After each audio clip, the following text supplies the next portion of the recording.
अब ये काम हो रहा है, उन्होंने पाइपें डाल दी हैं नीचे, और पाइपें डाल देने के बाद ये देखो ऊपर रेत और क्या कहते हैं उसको, क्या ज़बरदस्त तरीके के साथ साथ साथ ट्राम चल रही है, शाम साइकिलें जा रही हैं, गाड़ियों वाले अपना अपना सफ़र जारी रखे हुए हैं। और ये देखें जब पाइपें मुकम्मल हो चुकी तो उसके बाद इस तरह जो रेत के साथ उसको पूरा फिल किया जा रहा है। मैं ये समझता हूँ कि जहाँ भी काम हो,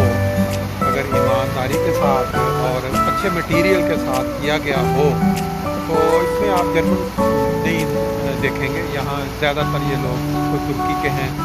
कोई ये ईस्टर्न यूरोप के हैं, लेकिन ये सारा जो गड्ढा खोदा गया है, ये देखें नीचे ये बारिश का पानी भी है, आपको काफ़ी नज़र आ रहा है। और ये जो छोटा सा क्या कहते हैं उसका अपना और साथ साथ